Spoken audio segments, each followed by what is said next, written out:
హరే కృష్ణ. అందరికీ భాగవతం క్లాస్ అవుతుంది. సో మనం 4వ స్కందం 7వ అధ్యాయంలో ఉన్నాము.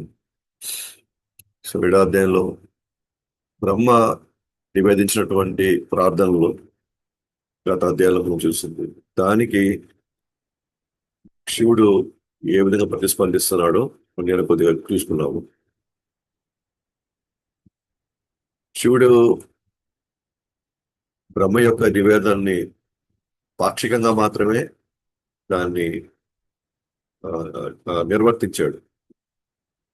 ఇంకా దేవతలు అంటే ఆయనకి ఏం కోపమే లేదు.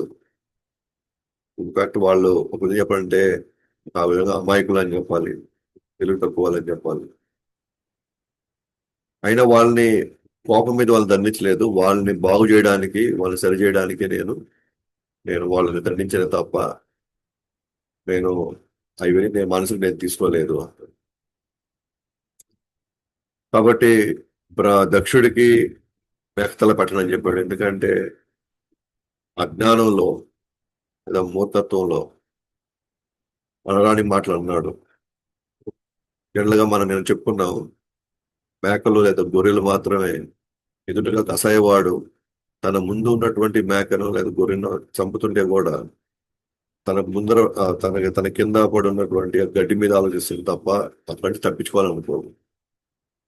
అలాగే దక్షుడు యొక్క స్థానం ఆ గర్వంతో ఒక ఒక మహాత్ముడిని కానీ మనం కానీ అనరాని మాట్లాడంటే మనం మనం పతనమైపోతాం అనేటువంటి ఆ ఇది తెలుసుకోలేకపోయాడు. కేవలం ఇప్పుడు మేకకట్లయితే గడ్డి ఉందో అట్లా దక్షుడికి తన స్థానం తన ముందు ఏం జరగబోతుందో తెలియనీయకుండా కప్పేసింది. కాబట్టి ఇది మేకల సంస్కృతి కాబట్టి అది మేక తల పెట్టను అన్నాడు. అట్లాగే బాగా యొక్క కళ్ళని మిత్రుడి కళ్ళతో చూసుకోమని చెప్పాడు. అలాగే ఎవరైతే నవ్వారో ఊస తను తన శిష్యులు కానీ అదే దక్షుడి యొక్క దంతాలు ఉపయోగించుకొని శనగల పిండి మాత్రం తీసుకోమన్నారు ఒంటరిగా ఉంటే. కాబట్టి దక్షుడు నిందించేటప్పుడు కొంతమంది దేవతలు మాత్రం అంగీకరించారు. ఆయన యజ్ఞార్పణంలో ఆయనకు రావాల్సిన భాగాన్ని శివుడికి ఇవ్వాల్సిన అంగీకరించినందుకు వాళ్ళ చేతులు పోయినా కూడా వాళ్ళ చేతులు మళ్ళీ వాళ్ళకి వచ్చేసినాయి, తిరిగి ఇచ్చేసాయి. కానీ పూజారులు ఇద్దరు ఎవరైతే దక్షుడికి అనుకూలంగా చేతులు ఎత్తారో వాళ్ళకి మళ్ళీ వాళ్ళ చేతులు తిరిగి రావు. అశ్విని కుమారులు కానీ పూసా యొక్క చేతులు వాడుకుంటారు. అలాగే భృగుకి తన మేక మీసాలు పెట్టనని చెప్పాడు. ఈ విధంగా అందరూ ఆ ప్రతిపాదన ఒప్పుకొని అందరూ సాధు సాధు అని హర్షించారు.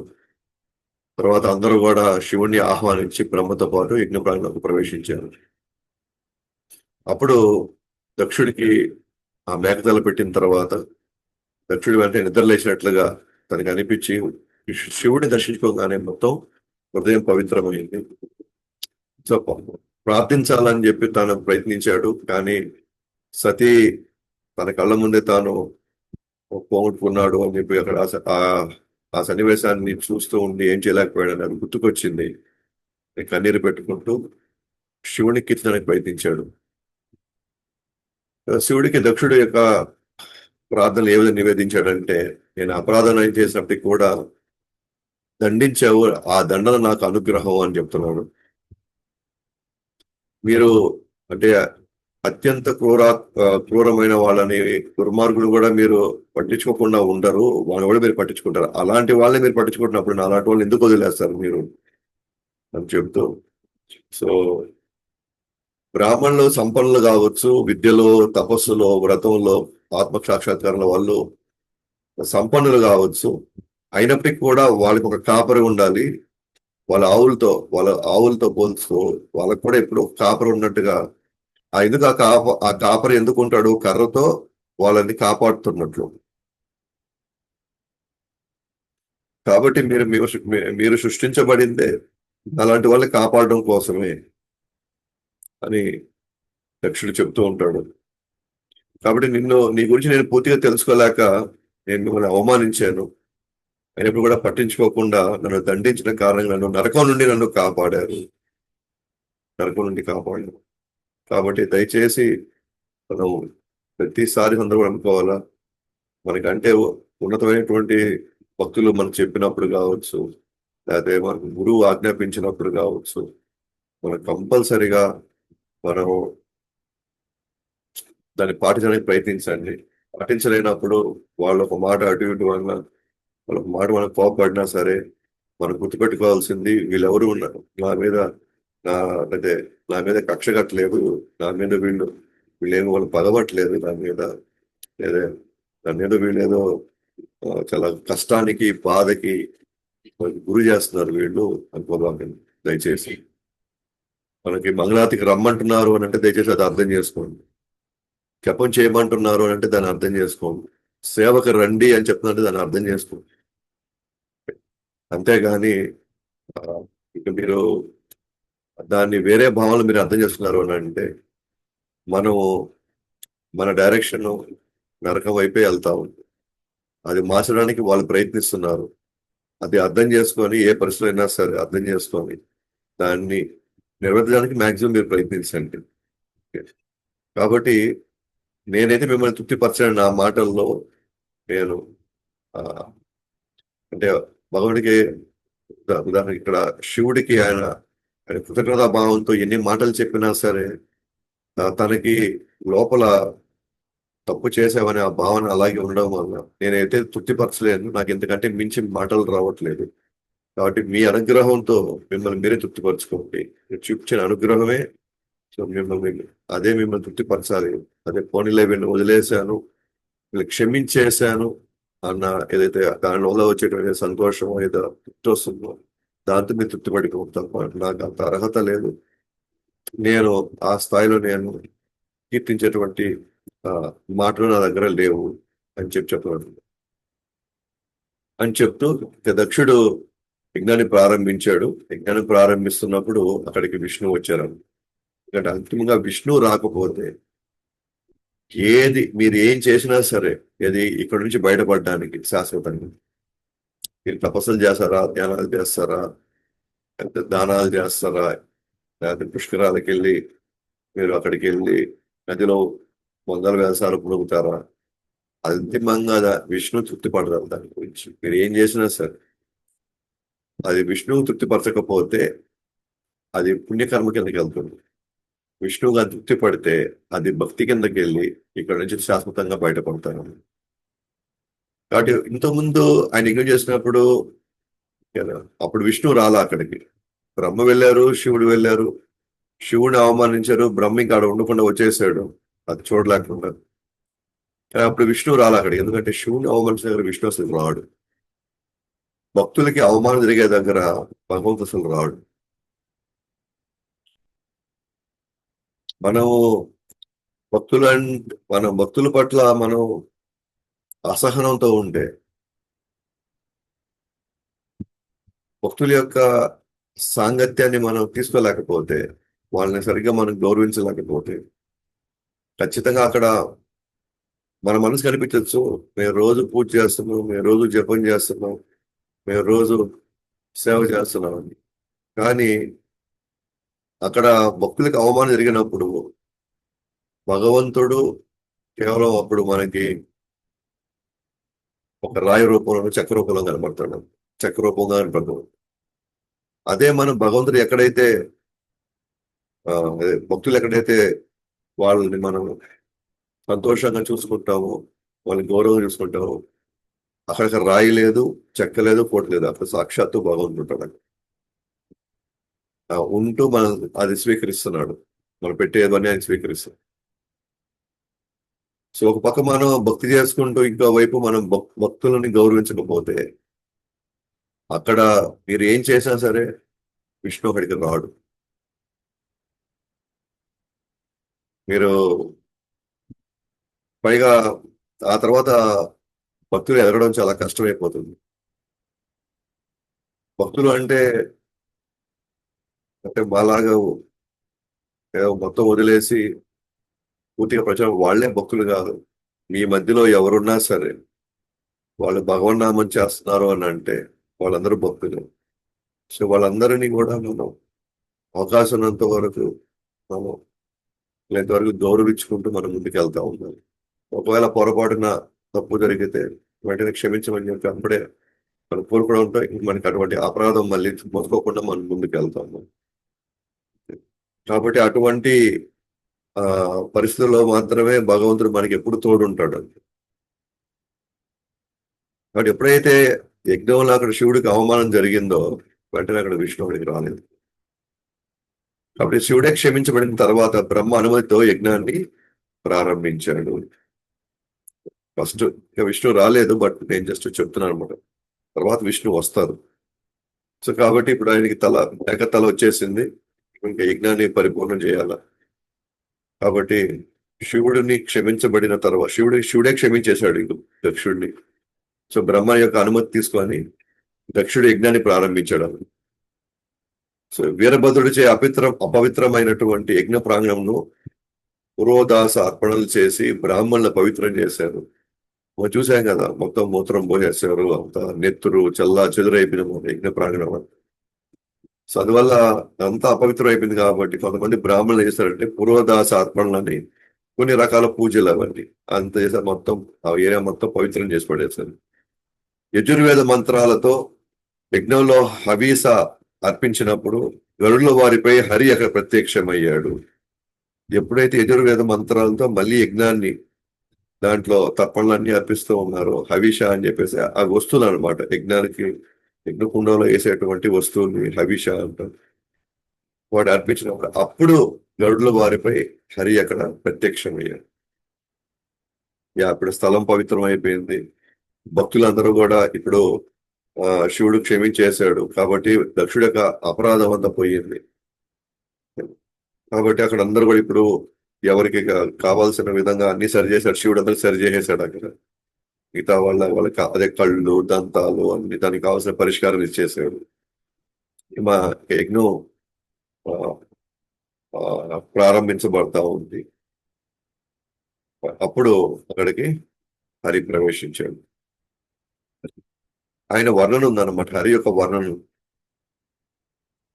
చాలా మంది భగవంతుడు నిరాకారుడు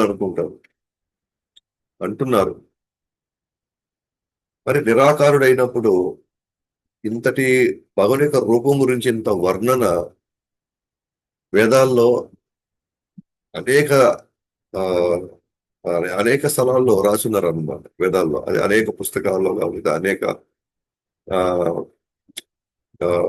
శాస్త్రాల్లో రాసున్నారు.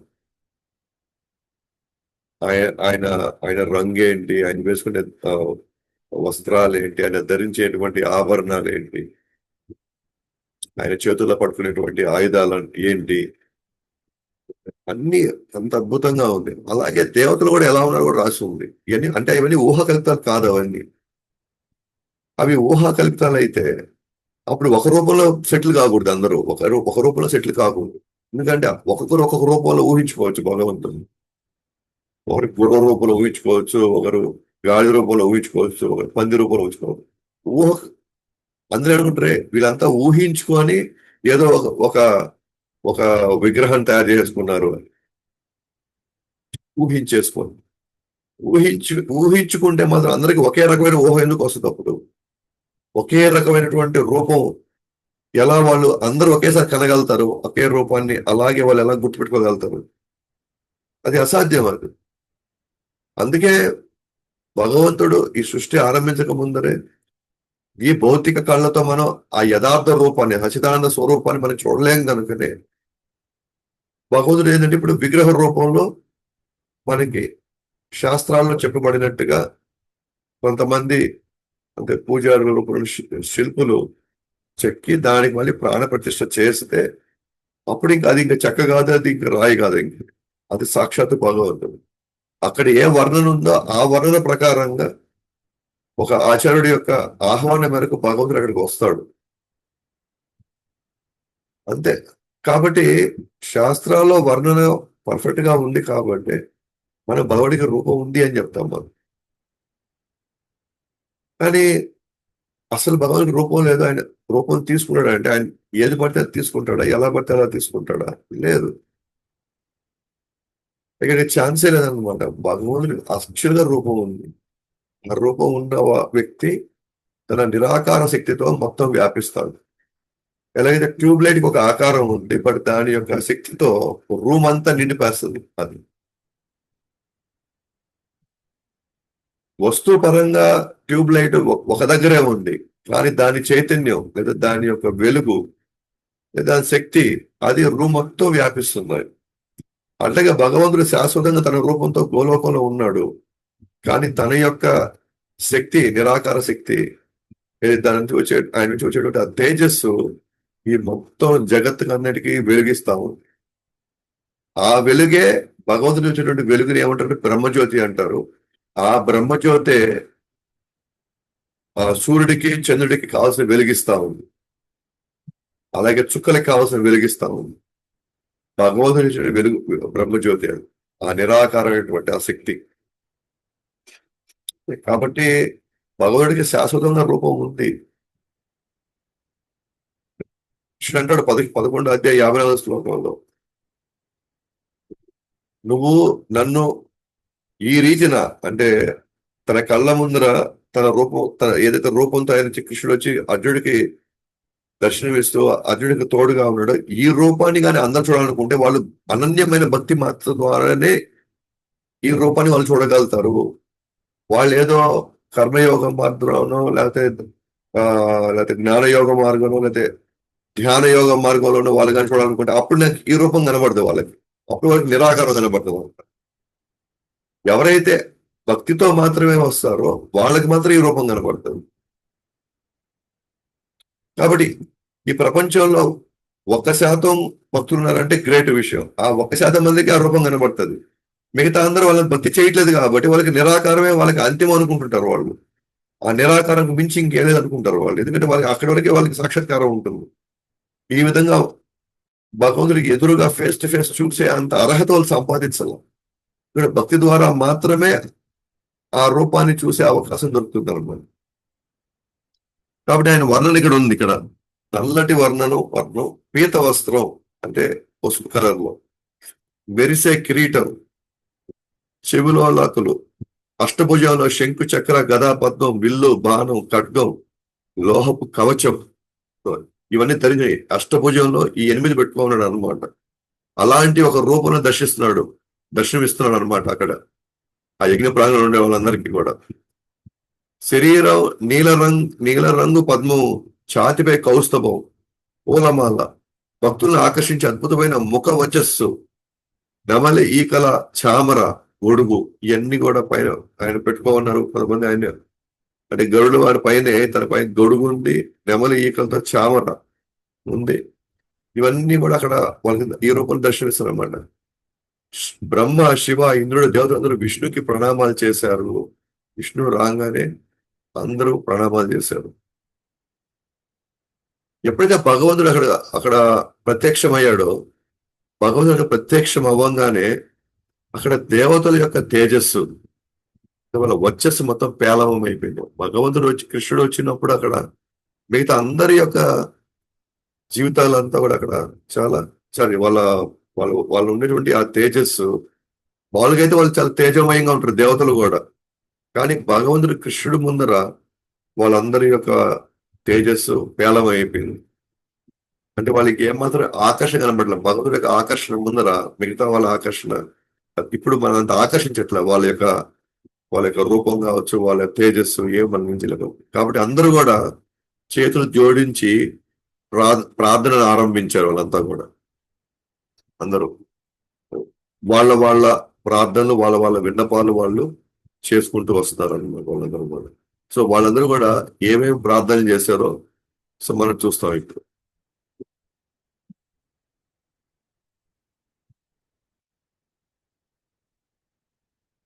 ఆయన ప్రార్థించడం కూడా ఆయన అనుగ్రహమే. భగవంతుని లీలలో ఊహలకు అతీతమైనది. రూపం చూసి వారి సామర్థ్యం మేరకు ప్రార్థన చేయడం కూడా ఆయన అనుగ్రహమే. భగవంతుని మనం ప్రార్థించగలుగుతున్నాము అంటే ఈ రోజు మనం అందరం కూడా, అది కూడా ఆయన అనుగ్రహం.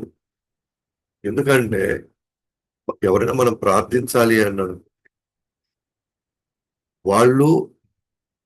వాళ్ళకి వాళ్ళకి ఆ స్థానం ఉంది అంటే వాళ్ళది ఆ స్థాయి ఉంది. వాళ్ళ గొప్ప గుణాలు ఉన్నాయి లేదా వాళ్ళ అంత శక్తిమంతులు, ఆ విషయం ఫస్ట్ మనకు అర్థం కావాలి. మనకి ఇక్కడ ఆ సిద్ధాంతం మనకి లోపలికి ఎక్కాలి. మనకి ఫస్ట్ ఆ సిద్ధాంతం లోపలికి వెళ్ళాలి అంటే భగవుడికి అనుగ్రహం కావాలి. ఇక్కడ చాలా మంది పిహెచ్డీలు చేసే వాళ్ళు ఉన్నారు, చాలా మంది సంస్కృతంలో స్కాలర్లు ఉన్నారు, పండితులు ఉన్నారు అన్నమాట. వాళ్ళు పుట్టి పెరిగి వాళ్ళ జీవితం అంతా కూడా సంస్కృతంలో ఉన్నారు, సంస్కృతంలో వాళ్ళు ఆరితేరిపోయారు. అది వాళ్ళకి భగవద్గీత అర్థం కాదు, సంస్కృతంలో ఉన్న భగవద్గీత అర్థం కాదు, అందరికీ అర్థం కాదు. సంస్కృతంలో ఉన్న భాగవతం అర్థం కాదు, అంత ఈజీ కాదు. పాండిత్యం వేరు, భక్తి వేరు. భక్తి హృదయంతో భక్తికి హృదయం స్పందిస్తుంది, పాండిత్యానికి బుద్ధి పనిచేస్తుంది, జ్ఞానం బుర్ర. మనం ఎప్పుడు రెండు రకాల నిర్ణయాలు తీసుకోవచ్చు. హృదయంతో అర్థం చేసుకొని నిర్ణయాలు తీసుకోవచ్చు, గర్వంతో తల మీద నుంచి కూడా తీసుకోవచ్చు నిర్ణయాలు. మనం హృదయంతో అర్థం చేసుకొని ప్రేమతో పలకరించవచ్చు, తల్లో గర్వంతో వాళ్ళు మనం నిందించవచ్చు.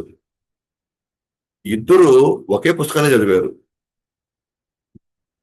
ఇద్దరు ఒకే శాస్త్రం చదివారు, ఇద్దరు ఒకే విధంగానే పూజిస్తున్నారు. కానీ ఒకరికేమో భగవంతుడు ఎంత దయమేడబ్బా అనిపిస్తుంది అక్కడే. ఒకరేమో పూజిస్తూ నాకు ఎన్నో గొప్ప గుణాలు కాబట్టే భగవంతుడు నాకు ఈ అవకాశం ఇచ్చాడు అంటే, ఫస్ట్ నేను చాలా గొప్పవాడిని కాబట్టి భగవంతుడు నన్ను ఎన్నుకున్నాడు అనే భావంతో కూడా చేయొచ్చు. భగవంతుడి మీద మనకి భక్తిభావం కలిగిందంటే అది కూడా ఆయన అనుగ్రహమే. కాబట్టి నేను భక్తునయ్యాను, నాకు బాగా అర్థం అవుతుంది, నేను కాకపోతే నాలాగా ఎవరు అర్థం చేసుకోలేకపోతారు భగవంతుడిని అని అనుకుంటే అది మళ్ళీ గర్వమే. మనం ఈవెన్ ఒక్క మాల జపం చేస్తున్నా సరే అది భగవానికి అనుగ్రహం అంటూ మనం చేయలేము. మనం ఇక్కడ దాకా మనం వస్తున్నాము, మనం వింటున్నాము, భగవాని అనుగ్రహం అంటే మనం చేయలేము. ఎందుకని భగవాని అనుగ్రహం మనం ఎలా తెలుసుకోవచ్చు అంటే, భగవాని అనుగ్రహం లేకపోతే మనం ఇది మనం చేయలేమని మనం ఎలా చెప్పుతుంటే, భగవంతుడు భగవద్గీత 15 అధ్యాయం 15 ఒక కృష్ణుడు ఏమంటున్నాడు, 15 అధ్యాయంలో సర్వసచాహం హృది సన్నివిష్టో మత్త స్మృతి జ్ఞానం అమోహనం చ వేదైస సర్వే అహమేవ వేద్యో వేదాంత కృతి వేద విదేవచారు. భగవంతుడు ఏమంటున్నాడు, నేను అందరి హృదయాల్లో పరమాత్ముడుగా ఉండి జ్ఞానం ఏ జ్ఞానం ఇవ్వాలి, ఏది జ్ఞాపకం పెట్టుకోవాలి, ఏది మరుపుకోవాలి నేనే చూసుకుంటాను. వేదాలు రాసిన వాడిని నేనే, వేదాలని అంతిమంగా తెలుసుకోవాల్సిన వ్యక్తిని కూడా నేనే.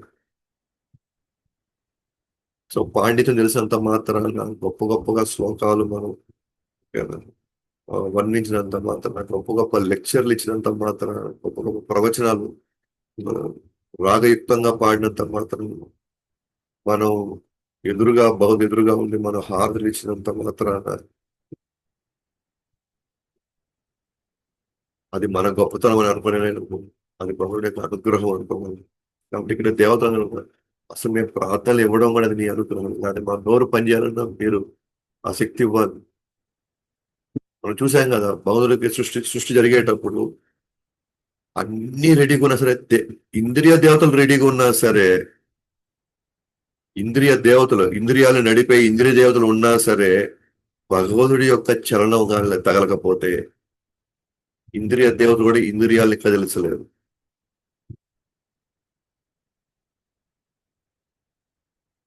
అంటే ఈ రోజు మనం భక్తులు అయ్యాము అంటే, గతంలో మనం భక్తులు అయినా సరే భగవుడికి అనుగ్రహం లేకుండా, వైష్ణవులు భక్తుల యొక్క అనుగ్రహం లేకపోతే మనం లేవు ఈ రోజు. మనం అసలు లేము ఇక్కడ. అదే అందుకే వీళ్ళంటారు భగవంతుడి యొక్క లీలలు ఊహలకు అతీతమైనది. అక్కడ మనం అర్థం చేసుకుంటాం భగవంతుని అసలు. చిన్న పీత బుర్ర వేసుకొని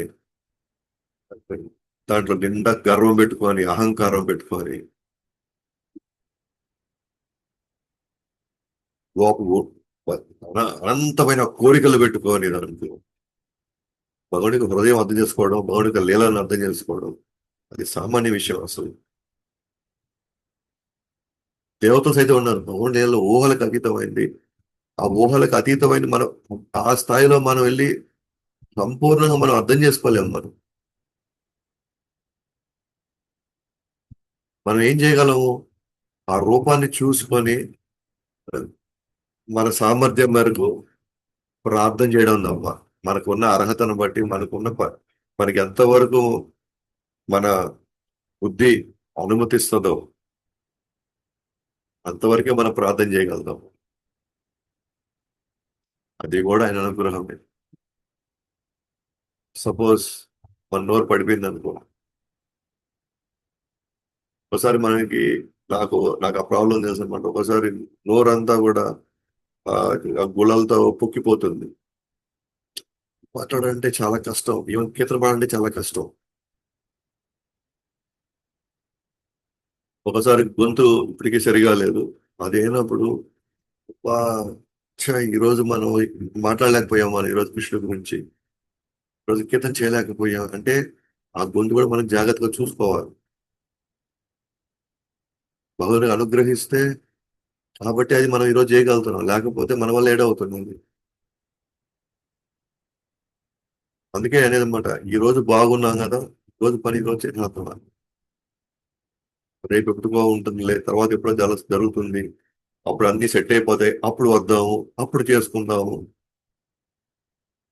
ఈ రోజు బాగున్నాం కదా, ఈ రోజు మనం భోజనం చేసాము, ఈ రోజు మనం చక్కగా వెళ్ళి మనం పని చేసుకున్నాం కదా, ఈ రోజు చక్కగా ఎంతో కొంత సంపాదించుకున్నాం కదా, ఈ రోజు ప్రశాంతంగా మనం నిద్రపోయాం కదా, వాటికి అనుగ్రహం ఉంది. కాబట్టి ఈ రోజు జపం ఈ రోజే, ఈ రోజు మనం చేయాలనుకున్నటువంటి ఆ సేవ ఈ రోజే. అది కార్తీక మాసంలోనే అవ్వాలని రూల్ ఏం లేదు.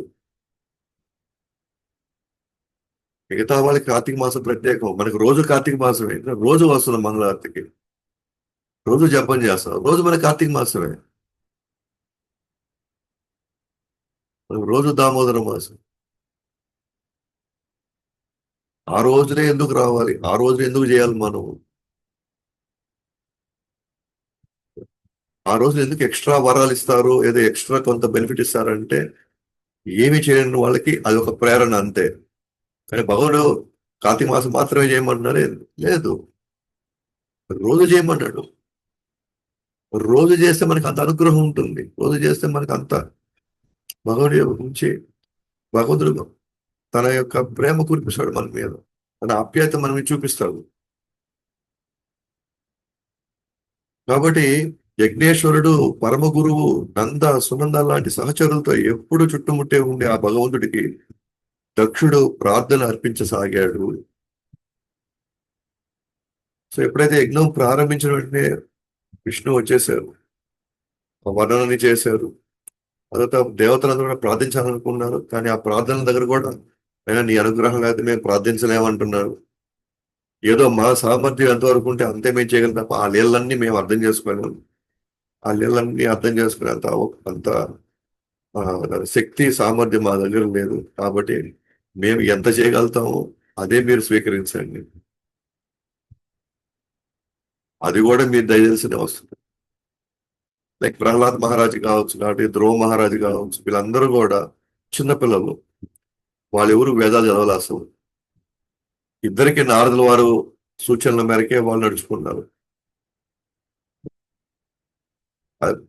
కృష్ణి గర్భ అంటే ధ్రువ మహారాజుకి దర్శనం ఇచ్చింది కృష్ణి గర్భ అనేటువంటి ఒక అవతారం, కృష్ణుడి యొక్క అవతారం. అలాగే ప్రహ్లాద మహారాజుకి ఇచ్చినటువంటి దర్శనం నరసింహస్వామి, విష్ణు అవతారం, లేదా కృష్ణుడు అవతారం. ఇద్దరు చిన్నపిల్లలు, వాళ్ళు స్కూల్కి కూడా సరిగ్గా పోతున్నారో లేదో తెలియదు, అట్లాంటి పరిస్థితి వాళ్ళది. అట్లాంటిది నరసింహస్వామి ఎంత ఉగ్ర రూపం తీసినా సరే దేవతలు, ఎస్పెషల్గా బ్రహ్మ లక్ష్మీదేవితో సహా ఆయన ఆయన కోపాన్ని తగ్గించలేకపోయారు. కానీ బ్రహ్మ ఏమన్నారు, ప్రహ్లాద్ అయ్యా నువ్వు చేయాల్సింది నీ కోసం ఇచ్చాడు ఆయన, కాబట్టి నువ్వు ఆయన అన్నాడు, నా వల్ల ఏమొచ్చు స్వామి అసలు, నాకు ఎలా తెలుసా, నాకు మీ అంత గొప్ప జీవితంగా గొప్ప జన్మ కాదు నాది, నాది రాక్షస పుట్టుక, నాది రాక్షస పుట్టుక, నా నోరు కూడా సరిగ్గా తిరగదు అన్నప్పుడు, ఇక్కడ నరసింహస్వామి కావచ్చు, లేదా అక్కడ కృష్ణ గారు కావచ్చు, వాళ్ళు జస్ట్ భగవంతుడు పరంగా చేయబెట్టాడు అంతే, అభయహస్తం ఇచ్చాడు. కట్టంగానే అంటే పొంగి పొర్లే అనమాట. అట్నే వేదాల్లో ఉన్న భగవంతుడి స్థుతి పొంగి పొర్లే అట్నే. అంటే భగవంతుడు లోపల నుంచి ప్రేరేపించాలే గాని దానికి ముందర భగవంతుడు ప్రేరేపించాలంటే నేను చెయ్యాలి అనే మన సంకల్పం ఉండాలి. నేను చేసి తీరాల్సిందే స్వామి, నాకు ఏదో నువ్వు చెయ్యి అని మన బలమైనటువంటి మన సంకల్పం లేదా మన పట్టుదల చేయాలన్నటువంటి ఒక మన ప్రయత్నాన్ని చూసి మనకి అర్హత లేకపోయినా భగవాన్ అర్హత కల్పిస్తాము. అది ఏ సేవ అయినా సరే, అది మీరు ఏ వాయిద్యాలు మీరు నేర్చుకున్నా సరే, లేకపోతే మీరు శాస్త్రాలని మీరు మీరు 10 మందికి మీరు చెప్పాలనుకున్నా సరే, దాంట్లో మీకు శ్లోకాలు అర్థం కావట్లేదు, సంస్కృతం అర్థం కాకపోయినా సరే, భగవంతుడు గారిని అనుగ్రహిస్తే అది జాతి చూడడు, ఉచ్చ నీచాలు చూడడు కదా. అయిన వాళ్ళు, పోయిన వాళ్ళు, కాని వాళ్ళు చూడడు, ఏం చూడడు, కేవలం నన్ను సేవించుకోవాలన్న ఆతృత ఆరాటం చూసి మాత్రమే ఆయన అనుగ్రహిస్తాం. అప్పుడు ఆయన మన గతంలో మనకి ఆ వాసన లేకపోయినా, గతంలో మనకి ఆ ఆ సంస్కారాలు లేకపోయినా సరే, భగవంతుడు ఒక్కసారిగా ఇస్తాడు. కాబట్టి ఈరోజు మన సామర్థ్యం ఎంత ఉందో అంతవరకు మనం చేయొచ్చు, ఇబ్బందే లేదు. మనం చేసిన సామర్థ్యమే ఆయన మహాభాగ్యం కింద తీసుకున్నాడు కృష్ణుడు. వాళ్ళు అందరిలాగా మనం చేయలేకపోవచ్చు, బట్ మన సామర్థ్యం మేరకు మనం చేస్తున్నామా అది మాత్రం చూస్తాం. కాబట్టి అటువంటి భగవంతుడిని ఇప్పుడు దేవతలందరూ కూడా ఆయన ప్రత్యక్షమైనందుకు దేవతలందరూ కూడా ఆయన స్థుతిస్తారు. ప్రతి ఒక్కరిది ఒక్కొక్క ప్రార్థన ఉంటుంది అనమాట భగవంతుని కీర్తిస్తూ. ఇక్కడ అయితే విచిత్రం ఏంటంటే ఈ ప్రార్థనలన్నీ అసంపూర్ణంగా ఉన్నాయి. ఎందుకు అసంపూర్ణం అంటే దేవతలందరూ కూడా భగవంతుడు కూడా పరిపూర్ణంగా అర్థం చేసుకోలేదు కాబట్టి, పరిపూర్ణంగా వాళ్ళు భగవంతుని అవగాహన చేసుకోలేదు కాబట్టి, వాళ్ళ ప్రార్థనలో కూడా పరిపూర్ణంగా ఉండవు, అసంపూర్ణంగానే ఉంటాయి. కృష్ణుడు 7వ అధ్యాయం 26వ శ్లోకంలో కృష్ణుడు ఏమంటాడంటే, నాకు అందరి యొక్క గతం తెలుసు, వర్తమానం తెలుసు, నాకు భవిష్యత్తు కూడా తెలుసు. అందరిది, ఇక్కడ ప్రతి ఒక్కరిది. ఈవెన్ మనం మనసులో ఏముందో కూడా భగవుడు తెలుసు. గతంలో ఏం ఆలోచించింది, ఇప్పుడు ఏం ఆలోచిస్తామని, భవిష్యత్తులో ఏం ఆలోచించబోదు తెలుసు ప్రతి ఒక్కరి గురించి. అలాగే శివుడు ఏమనుకుంటున్నాడు కూడా ఆయనకి బాగా తెలుసు. శివుడి యొక్క గతం తెలుసు, వర్తమానం, భవిష్యత్తు ప్రతి ఒక్కరు తెలుసు. కానీ కృష్ణుడు ఏమంటారు తెలుసా, నా గురించి మాత్రం ఎవరికి తెలియదు. అలాగే 10వ అధ్యాయం 2వ శ్లోకంలో భగవద్గీతలో కూడా కృష్ణుడు అంటాడు, నేను దేవతలు, మునులు, ఋషులు అన్న అందరి గురించి నాకు తెలుసు కానీ నా గురించి మాత్రం ఎవరికి తెలియదు అంటాడు. ఎవ్వరు తెలుసుకోలేము. అందుకనే మన ప్రార్థనలు కూడా పరిపూర్ణంగా ఉండవు, అసంపూర్ణంగానే ఉంది. ఎంతో ఎంతో అంతరంగిక భక్తులైతే తప్ప,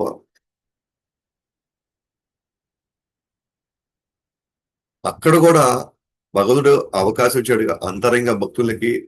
ఆయన ఎంత తన గురించి తాను వెల్లడించాలనుకుంటాడో అంత వెల్లడించేటువంటి స్వతంత్ర భగవుడికే ఉంది. ఆయన ఎంత ఏ విధంగా భగవంతుడు దర్శనం ఇవ్వాలనుకుంటాడో, ఎప్పుడు దర్శనం ఇవ్వాలా, ఎంతవరకు దర్శనం ఇవ్వాలని కూడా భగవుడి యొక్క స్వతంత్రం, అది భగవుడికి ఇష్టం. అది కానీ కృష్ణుడు ఏమంటాడు, ఏ యథామాం ప్రపద్యంతే తాం సదైవ భజామ్యం. అది మీరు ఎంత బలంగా కోరుకుంటారో దాన్ని బట్టే నేను చేస్తాను. ఎంతైనా చేస్తాడు, బట్ దాంట్లో మనలో మనకి ఎంత ఆత్రం ఉంది, మనకి ఎంత ఉత్సాహం ఉంది, మన ఎంత ప్రేమ ఉంది ఆయన చూడడానికి, మనలో దాని గురించి మనం ఎంత తప్పిస్తున్నాము, దాన్ని బట్టి భగవంతుడు చేస్తాం.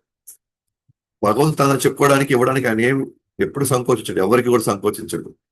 కానీ అది మనము ఆ స్థాయిలో ఆయన గురించి మనం కోరుకుంటున్నామా, దాన్ని బట్టి ఆయన మనకి ఎంత కావాలో అంతవరకే ఆయన మనకి తన గురించి తన సాక్షాత్కారం ఇస్తాడు.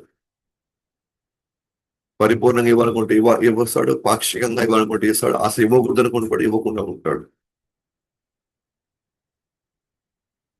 కాబట్టి ఇక్కడ వారి ప్రార్థనలు అసంపూర్ణంగా ఉన్నాయి, భగవానికి పరిపూర్ణంగా అర్థం చేసుకోలేదు. కాబట్టి దేవతలందరూ కూడా భగవంతుని కీర్తిస్తూ పరిపూర్ణంగా లేవు, అవి అసంపూర్ణంగా ఉన్నాయి. అట్ ద సేమ్ టైం వాళ్ళు బ్రహ్మని, శివుడిని, ఇతరులను కూడా పరోక్షంగా నిందిస్తూ ఉంటారు అనమాట దేవతలు. ఆ ప్రార్థనలో భగవంతుని కీర్తిస్తూ ఉన్నారు, కానీ తన తన తోటి ఉన్నటువంటి కొంతమంది దేవతల్ని, అలాగే కొంతమంది జ్ఞానులు, కర్ములు, ఋషులు వాళ్ళని కొద్దిగా నిందిస్తున్నారు అనమాట. అంటే వాళ్ళని కొంచెం తక్కువ చేసి మాట్లాడుతున్నట్టు కనబడుతున్నారు అనమాట. కానీ భగవంతుడేమో బాగా భగవంతుడేమో వాళ్ళకున్న సామర్థ్యం మేరకు వాళ్ళు భగవంతుని కీర్తిస్తున్నారు. కానీ పరోక్షంగా ఇండైరెక్ట్ గా కొంతమందికి చురకలేస్తున్నారు అనమాట వాళ్ళు. అంటే వాళ్ళు ఉద్దేశిస్తూ భగవంతుడికి ప్రార్థన చేస్తున్నారు.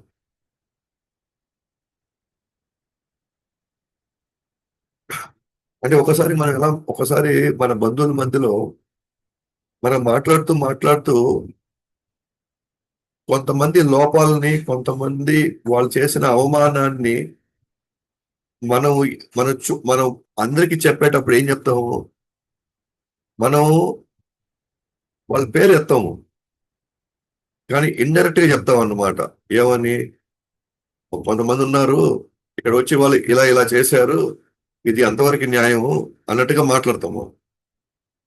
అంటే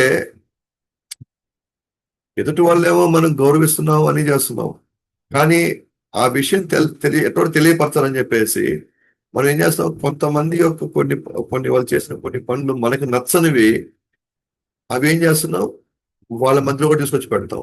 అంటే దాన్ని బట్టి ఏంటి అంటే వాళ్ళని మనం నిందించినట్టే కదా వాళ్ళని. దాంట్లో రైట్ ఆర్ రాంగ్ తర్వాత సంగతి, బట్ ఇండ పరోక్షంగా ఏం చేస్తున్నాము, వాళ్ళని ఎత్తి చూపిస్తున్నాం, కానీ మనం డైరెక్ట్గా చెప్పట్లేదు.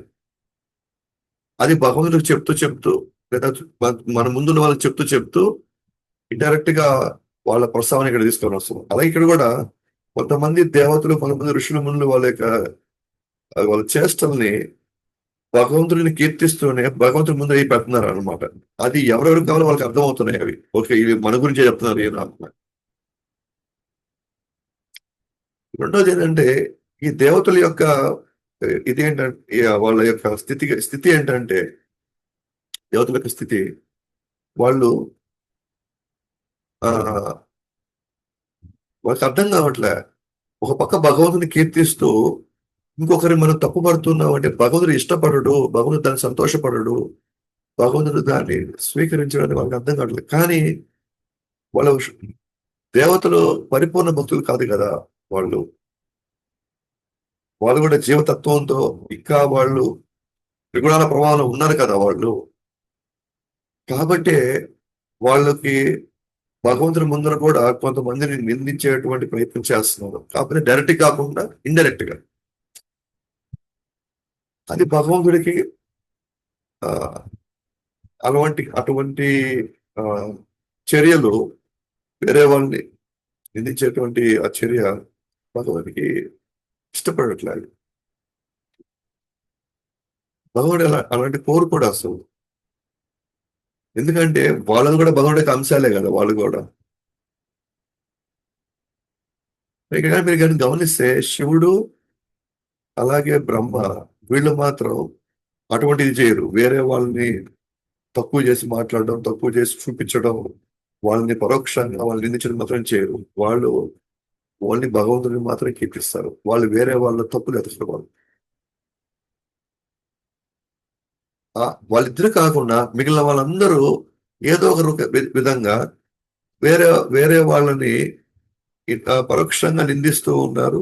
బట్ పైకి మాత్రం భగవంతుని ప్రార్థిస్తున్నారు, భగవంతుని కీర్తిస్తున్నారు.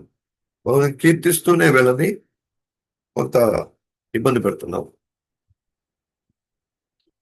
అది చూద్దాం. దక్షుడు ఏమని కీర్తిస్తున్నారు? నువ్వు మాత్రమే జ్ఞాన సంపూర్ణుడవు, కానీ శివుడు లాంటి వారు తమో గుణం జ్ఞానం మాత్రమే తీసుకుంటారు. మానవుడు వలె పాత్ర పోషించినను ఎలా నడుచుకోవాలో తెలియదు. చూడండి ఇక్కడ దక్షుడు ఏం చేస్తాడు? భగవంతుని ఏమో కీర్తించారు, నువ్వు మాత్రమే జ్ఞాన సంపూర్ణుడవు, నీకు మాత్రమే అందరి గురించి తెలుసు, సమస్తము నీ యొక్క ఆధీనంలో ఉంది, ప్రతి ఒక్కరి గురించి నీ దగ్గర నీకు మాత్రమే తెలుసు చెప్పారు.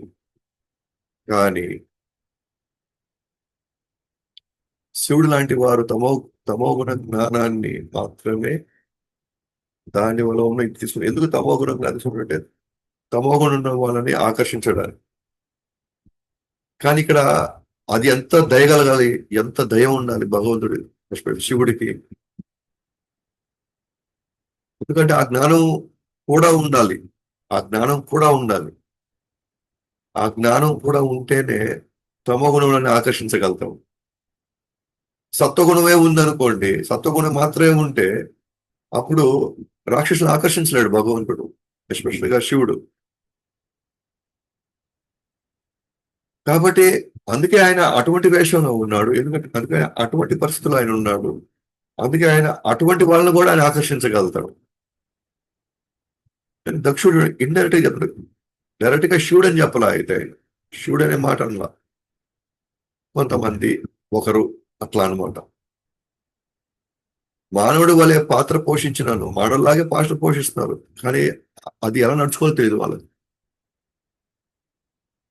చూడడానికేమో మానవుడు లాగే కనబడుతున్నాడు రూపంతో, కానీ ఎలా నడుచుకోవాలో తెలియదు. అంటే ఇండైరెక్ట్ గా ఏం చెప్తున్నాడు అంటే, నేను మావనైనప్పుడు నాకు తగిన విధంగా ఆయన గౌరవించాలి కదా, లేకపోతే ఆ మానవ రూపంలో నీట్గా ఉండాలి కదా అతను. ఆయన సరైనటువంటి స్థానంలో ఉంటూ చాలా గొప్పగా ఆయన ఆరాధించబడాలి కదా. కానీ చూడండి ఆయన ఆయన ఎటువంటి వేషంలో ఉంది, మానవుడిలాగే ఉన్నాడు, కానీ మానవుడు ఎలా నడుచుకోవాలో తెలియదు. అందుకనే దేవతల స్థానంలో ఉన్న వాళ్ళు, దేవతలు ఉన్న వాళ్ళు వాళ్ళు పరిపూర్ణమైనటువంటి ఆ జ్ఞానాన్ని వాళ్ళు పొందలేరు. ఎవరిని ఎక్కడ ఎప్పుడు ఎలా కీర్తించాలా, ఎక్కడ అక్కడ ఉన్నటువంటి పరిస్థితులను బట్టి ఎలా నడుచుకోవాలో తెలియదు. కానీ మనకంటే వాళ్ళు గొప్ప వాళ్ళే, మనం వాళ్ళని పూజించాల్సిందే, మనం వాళ్ళని మాత్రం గౌరవించాల్సిందే. కానీ ఇక్కడ వాళ్ళ యొక్క స్థితిగతులు మనకు అర్థమవుతుంది. దీన్ని బట్టి మనం అర్థం చేసుకోవాల్సింది ఏంటి అంటే, ఆ దేవతలు మనం తప్పు చూడమని కాదు, మనం ఎప్పుడు కృష్ణుడు పట్టుకుంటే మేలు అని అర్థం అవుతుంది. దేవతలకు సైతం కృష్ణుడు అంటే ఎవరిని అవగాహన ఉంది అని చెప్పదు. వీళ్ళందరూ కూడా ఆ భగవుడి యొక్క శరణు పెడతారు వీళ్ళు కూడా.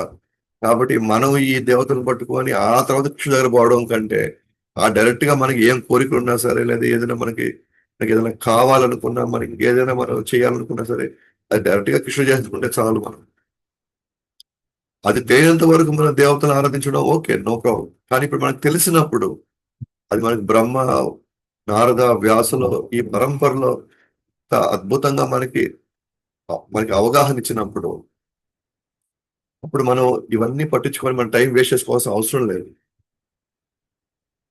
ఉదాహరణకి ఇప్పుడు మనం దామోదర మాసంలో, కార్తీక మాసంలో గుళ్ళని నిండిపోతాయి అన్నమాట. అది ఏ గుడికి వెళ్తున్నాము, ఏ భావంతో వెళ్తున్నాము, అవేమి లే, ఎల్లాలా దీపం పెట్టాలంటే నథింగ్. లోపల ఏ ఏ భావంలో ఎటువంటి కోరిక కోరాలా ఆయన ఏమని వేడుకోవాలా, ఆ మాసంలో మనం ఎటువంటి పనులు చేయాలి, ఎటువంటి పనులు చేయకూడదు,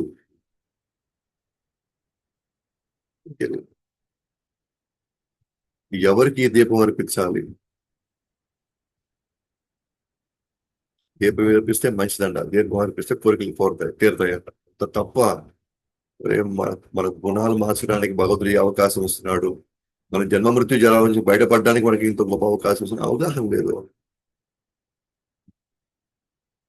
కాబట్టి మనకి మంచి అవకాశం వచ్చి మనం డైరెక్ట్ గా మన యశోద దామోదరులకి లేదా అద దామోదరులకి మనం డైరెక్ట్ గా మన హారతి ఇచ్చేస్తాం. నేను ఎప్పుడు కూడా నీ స్వరంలో ఉండాలి, నీ సేవలో ఉండాలి. ఏది ఏమైనా సరే, ఎన్ని ఎన్ని ఆటంకాలు వచ్చినా సరే, ఎన్ని గందరగోళాలు జరిగినా సరే, నేను మాత్రం నీ పదవి వదలకూడదు. నేను వదిలిపోతానేమో, ఒకవేళ నీకు అనిపిస్తే నువ్వే నన్ను గట్టిగా పట్టుకో. ఏమో నేను అహంకారంతోనో గర్వంతోనో ఏది నన్ను నాకు ఏ పిచ్చి పడుతుందో నాకే తెలియదు. ఏ టైంలో నన్ను ఈ ఈ ఈ ప్రకృతి ఈ పరిసరాల్లో నేను ఏ ప్రభావానికి లోనవుతా నాకే తెలియదు. ఆశకే, గర్వానికే, అహంకారానికి లోనవుతాను. ఏ మాయకి నేను పడిపోతా నాకే తెలియదు. నేను నీకే వదిలేస్తున్నాను, నీ ఇష్టం అని ఆ ఒక్క ప్రార్థన చాలన్నమాట. భగవంతుడు అన్ని చూసుకుంటాడు.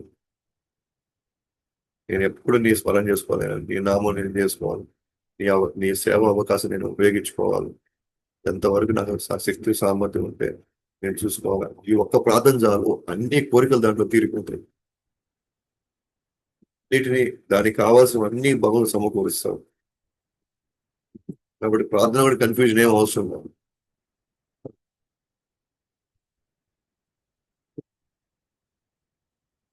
తర్వాత పూజారులు వాళ్ళు ఏమని ప్రార్థించండి, దక్షుడు లాంటి వాళ్ళు అసలు మిమ్మల్ని ఎలా తెలుసుకోగలుగుతారు? మీరు అందరికీ అర్థం కారు, మీరు అందరికీ తెలుసుకోలేరు, అందరు మిమ్మల్ని తెలుసుకోలేరు. ఎవరు తెలుసుకోగలుగుతారు? ఆ పవిత్రమైనటువంటి భావంలో ప్రేమతో ఉండే వాళ్ళు మాత్రమే నిన్ను తెలుసుకోగలుగుతారు, నిన్ను అర్థం చేసుకోగలుగుతారు. ఈ భౌతిక స్థానాలకి గర్వపడేవాడు, అహంకారంతో వ్యవహరించేవాడు ఇలాంటి అసలు మిమ్మల్ని ఎలా తెలుసుకోగలుగుతారు? అసలు వీళ్ళకి ఎన్ని జన్మలు పడుతుంది వీళ్ళకి మిమ్మల్ని తెలుసుకోవాలంటే? అసలు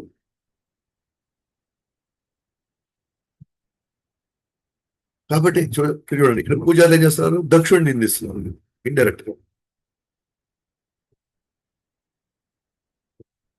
అక్కడేమో భగవంతునేమో కీర్తిస్తున్నారు, ఇక్కడేమో ఇంకొకరిని నిందిస్తారు. సదస్సులు అంటే అక్కడ ఉండేటువంటి మిగతా సహచర గణం కొంతమంది, వాళ్ళేమో ప్రార్థిస్తున్నారు.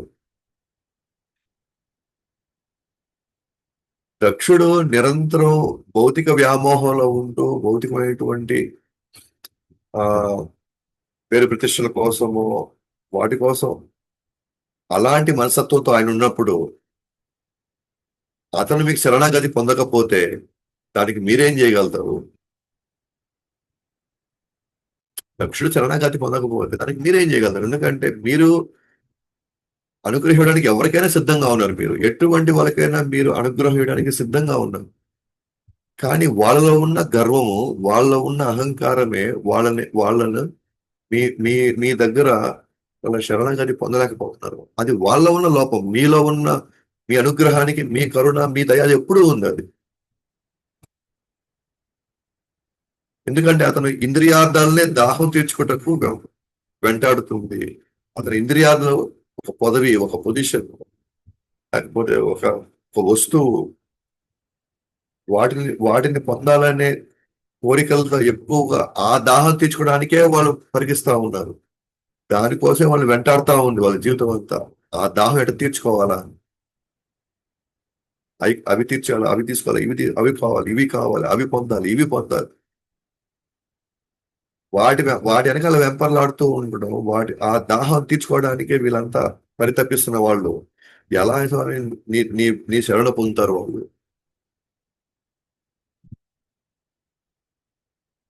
కృష్ణుడు ఏమన్నాడు? యథామా ప్రపద్యంతే, ఎలా కోరుకుంటే ఎలా వస్తానంట. వాళ్ళు నీ గురించి కోరుకున్నప్పుడు నువ్వు మాత్రం వాళ్ళకి ఎందుకు అనుగ్రహిస్తావు? నువ్వు సిద్ధంగా ఉన్నావు, కానీ వాళ్ళు కోరుకోవట్లే. కానీ ఎలా ఇస్తావు నువ్వు? భగవంతుడు 9:29 కృష్ణుడు అంటాడు, సమ్మోహం సర్వభూతేషు నమే ద్వేషస్తి నా ప్రియ, ఏ భజంతితో మా భక్త్యా మయా తేషు చాప్యహం. నాకు ఎవరి పట్ల ప్రియము లేదు, నాకు ఎవరి పట్ల ద్వేషం లేదు. నేను పక్షపాతిని కాదు. కానీ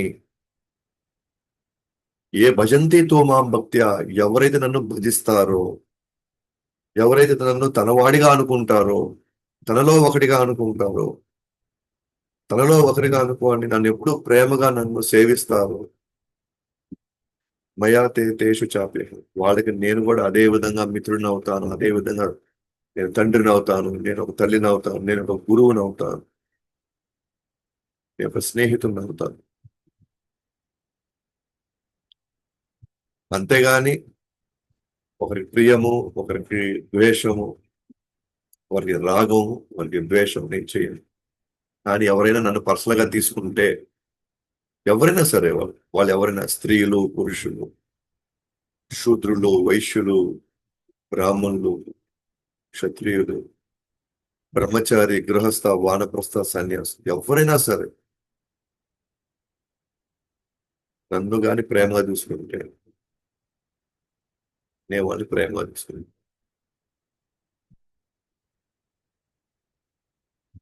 కాబట్టి అనన్యాశ్చింతయంతో మాం ఏ జనా పర్యుపాసతే దేశాం నిత్యాభియుక్తానం యోగక్షేమం మహా. వాళ్ళ యోగక్షేమాలని నేనే చూసుకుంటాను. కానీ నిరంతరంగా కోరికలు కల పరిగెత్తే వాళ్ళు నిరంతరంగా అవి చేయాలా, ఈ చేయాలా, ఆడ పరిగెత్తాలా, ఏడ పరిగెత్తాలి, నువ్వు అనుగ్రహించాలని రెడీగా ఉన్నా సరే వాళ్ళు తీసుకోలేరు. వాళ్ళు శరణాగతి పొందలేరు వాళ్ళు అసలు. ఆ మనసు రావాలి కదా, ఆ హృదయం రావాలి కదా శరణాగతి. ఎందుకంటే భోగైశ్వర్య ప్రసక్తానం మయ మయాపహృత చేతసాం, భోగైశ్వర్యంతో నిండినటువంటి చేత, వాళ్ళ మనసు భోగైశ్వర్యంతో నిండిపోయింది, భోగాలు ఐశ్వర్యంగా నిండిపోయిన వాళ్ళకి భగవంతుడి పట్ల భక్తి భావం కలగనే కలగదు. 244 కృష్ణుడు అంటాడు, భగవంతుడు రెడీగా ఉన్నాడు నీకేం కావాలో ఇయడానికి. మనకేం కావాలో మనకు అవసరం లేదు, ఆయన చూసుకుంటాడు ఏం కావాలో మనకి. మన తల్లిదండ్రుల్ని మనం చిన్నప్పుడు అడుగుతున్నామా, అమ్మ నాకు ఒక పూట అన్నం పెడతారా, ఎప్పుడైనా మన అడిగాము తల్లిదండ్రులు, నాకు ఉదయం టిఫిన్ పెట్టావు, మధ్యాహ్నం నాకు అన్నం పెడతావా పెట్టవాలి, రాత్రిపూట నాకు కొంచెం పెడతావా పెట్టవాలి. మనం ఎప్పుడు అడిగాము మన తల్లిదండ్రులు. లేకపోతే ఈరోజు పండగ కదా, నాకు బట్టలు తీసిస్తావా తీసేవా, నాకు అడిగావా? లేకపోతే తల్లిదండ్రులే డైరెక్ట్ గా వచ్చేసి, "ఓ, ఈ పండగ కదా పిల్లలకు మనం తీసిస్తావా, ఓ వీళ్ళు నా పిల్లలు కదా, నేను 3 పూట నేను వాళ్ళకి ఇప్పుడే 3 పూటలే కాదు జీవితకాలం ఏం కావాలి నేను అమర్చి పెట్టాలండి." మనం అడక్క ముందే ఈ ఈ భూమి మీద ఒక సాధారణమైనటువంటి వ్యక్తులకే మన మీద అంత బాధ్యత ఉంటే, మనం అడుక్కోకపోయినా సరే వాళ్ళు మన మీద దయ చూపిస్తా ఉంటే, మనం అడగక ముందే కొన్ని వాళ్ళు సమకూరుస్తా ఉంటే,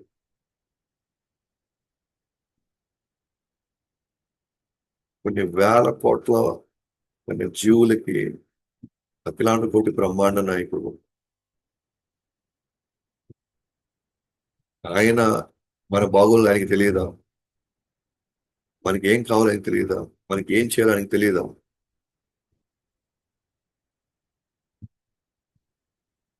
మన తల్లిదండ్రులు మనం మొదటి రోజు మన పుట్టిన మన మన తల్లి గర్భం నుంచి మనం బయటకు వచ్చిన తర్వాత, వచ్చిన వెంటనే అప్పటి నుంచి మనకు ఒక అవగాహన వచ్చేంత వరకు మనం అడిగా, నెక్స్ట్ పూట పెట్టమ్మా నాకు పెడతావా లేదా, అమ్మా నాకు పెట్టండి అమ్మా అని మనం అడుక్కున్నావా. సాధారణ వ్యక్తులకే బాధ్యత అనుకొని ప్రేమతో వాళ్ళు చేస్తా ఉంటే, అఖిలాండ కోటి బ్రహ్మాండం ఎందుకు చేయడం మనం ప్రత్యేకంగా అడగాల ఏంటి, నాకు ఇది కావాలి అది కావాలి చేయాలి ఇది చేయాలి. అలాగే చిన్నపిల్లలు కోరుకున్నవన్నీ మనం ఇస్తాము. వాళ్ళు అడిగినవన్నీ మనం ఇస్తాము, ఇవ్వము. వాళ్ళకి ఏది అవసరమో అది మాత్రమే ఇస్తాం. వాళ్ళకి ఏది మంచి జరుగుతుందో అది మాత్రమే ఇస్తాం. వాళ్ళకి మందులు వేసుకోవడం ఇష్టం లేదు. వాళ్ళకి మందులు వేసుకోవడం ఇష్టం లేదు.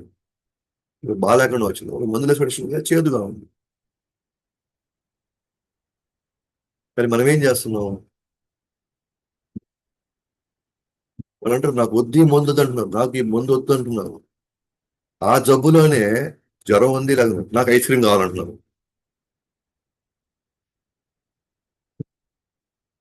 వాళ్ళ కోరిక అది. ఐస్ క్రీమ్ కావాలని కోరిక అది. Ice cream తీసిస్తారా?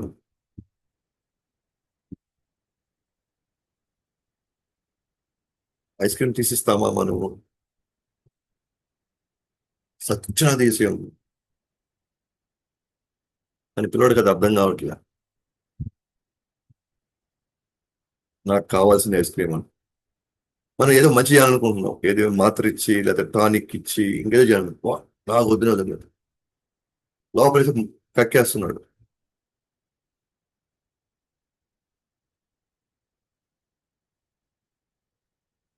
ఇదే విషయం భగవంతుడు చేయబోయాడు. నాకు 100 కోరికలు ఉండొచ్చు నా దగ్గర. పిల్లవాడు ఐస్ క్రీమ్ అడిగినట్టుగా, బాగలేనప్పుడు పిల్లవాడు ఐస్ క్రీమ్ అడిగినట్టుగా.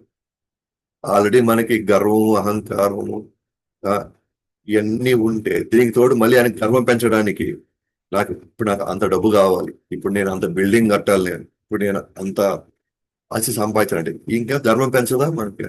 ఇంకా అహంకారం పెంచదా మనల్ని? ఇంకా మనల్ని ఈ భౌతిక ప్రపంచంలో మనల్ని కట్టడి పెట్టదా, కట్టడి చేయదా మనల్ని? రేపు వీటిని వదులుకోవాలంటే అంతకంటే 1000 రెట్లు ఇంకా బాధపడాలి మనం.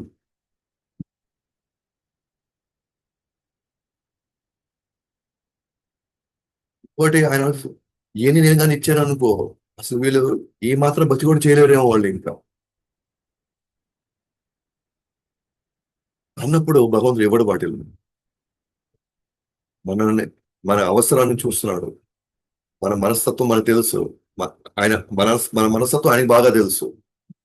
ఇస్తే మనం భవిష్యత్తులో మనం ఏ విధంగా మనం దాన్ని ఉపయోగిస్తామో, దానికి ఏ విధంగా మనం మన జీవితాన్ని సర్వనాశనం చేసుకుంటాం ఆయనకి బాగా తెలుసు.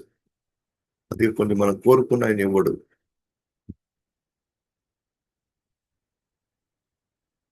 మనకి అత్యంత మేలు జరిగేది, శాశ్వత మేలు జరిగేది మాత్రమే ఇస్తాడు. వాటిని మాత్రమే నిర్వర్తిస్తాడు ఆయన.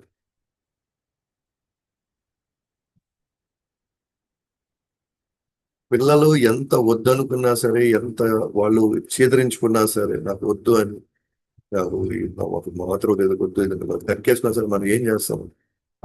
వాళ్ళకి పాటలు పాడుతూ అట్లా పాడుతూ అంటే ఇవి చూపిస్తూ అవి చూపిస్తూ చూసిన ఎప్పుడు ఏదో ఏదో మధ్య పెట్టి మళ్ళీ లోపల పెట్టేస్తాం. అదే విధంగా మనం చేయాల్సిన మన కుటుంబ సభ్యులతో కూడా, ఎవరికి భక్తి అంటే ఇష్టం ఉండదు, ఎవరికి జపం చేయమంటే ఇష్టం ఉండదు. కానీ మనమే ఆ, అది చెప్తూ ఇటు చెప్తూ ఇట్లా చెప్తూ అలా చెప్తూ వాళ్ళకి కూడా మనం భక్తిలోకి నిదానంగా తీసుకురావడానికి ప్రయత్నిస్తాం. కొంచెం అవగాహన వాళ్ళు కొంచెం ఒక విధంగా మన గురువులు లాంటి వాళ్ళమే మన కుటుంబ సభ్యులకి. వాళ్ళు చిన్నపిల్లలతో సమానం, వాళ్ళకి తెలియదు అసలు భగవంతుడు అంటే ఏంటో తెలియదు. మనం మనం ఏంటో తెలియదు, మనకి ఆయనకు ఉన్న సంబంధం తెలియదు. ఏం తెలియదు వాళ్ళకి. వాళ్ళు తెలిసిందంతా ఉదయం లేయాలా, పరిగెత్తాలా, సంపాదించుకోవాలా, తినాలా, రావాలా, అంతే వాళ్ళకి తెలిసింది. ఇంకో జన్మ అంటే ఎవడు చూసాడు ఇంకో జన్మ అని అంటారు మధ్య, అంతే. కానీ మనం అర్థమయ్యేటట్టు చెప్పాలి. మనం అవగాహన చూసుకుంటూ పరిస్థితిని బట్టి ఎలాగా ఎప్పుడు ఎలా చెప్పాలి, ఆ తెలివితేటలు అందరి దగ్గర ఉండాలి. ఉండడానికి అది అటువంటి తెలివితేటలు మనం పెంపొందించుకోవాలి. ఎందుకంటే అందరూ బాగున్నారు కాదు, వాళ్ళు కూడా ఇంకో జన్మ ఒకవేళ ఎత్తుకోవడానికి ట్రై చేయాలి. ఒకవేళ చేస్తే వాళ్ళు మళ్ళీ కృష్ణ భక్తులు అనేటట్టుగా స్ఫూర్తి మనం పెంచడానికి మనం ప్రయత్నించాలి. సో ఈ విధంగా దేవతలు ఇక్కడ ఇండైరెక్ట్ గా వేరే వాళ్ళు నిందిస్తూ ఉన్నారు, కానీ భగవంతుని మాత్రం కీర్తిస్తూ ఉన్నారు. ఇక్కడ ఏమని కీర్తిస్తున్నారు? సదస్సులు, నువ్వు శరణాగతి తీసుకోవడానికి నువ్వు ఎప్పుడు అనుగ్రహిస్తావు, కానీ వాళ్ళకే శరణాగతి తీసుకోవడానికి వాళ్ళకి ఇష్టం. ఎందుకంటే ఎప్పుడు భోగైశ్వర్య ప్రసక్త అన్నారు. అలాంటి వాళ్ళకి ఎలా కుదురుతుంది? వాళ్ళకి వచ్చిన శరణాగతి వాళ్ళకి ఎలా తెలుస్తుంది? సో ఈ విధంగా వాళ్ళ ప్రార్థనలు ఉన్నాయి, ప్రార్థనలు చేస్తూ ఉన్నారు. మిగతాది రేపు చూస్తాము. మిగతా మిగతా వాళ్ళంతా కూడా ఏ విధంగా ప్రార్థిస్తున్నారు భగవంతుడు. ఫైనల్ గా విష్ణు దక్షుడికి ఫైనల్ ఏమని ఆజ్ఞాపిస్తాడు ఫైనల్ గా? ఎటువంటి భావంతో నువ్వు ఉండాలా, ఎటువంటి భావంతో నువ్వు అందరితో ప్రవర్తించాలా అని తర్వాత లాస్ట్ లో చెప్తారు ఫైనల్. అది మనం ముందు క్లాసులో చూస్తాం. గ్రంథరాజ్ శ్రీమద్ భాగవతం की जय, जगद्गुरु श्रील प्रभुपाद की जय, अनंत कोटि वैष्णव जय, गौर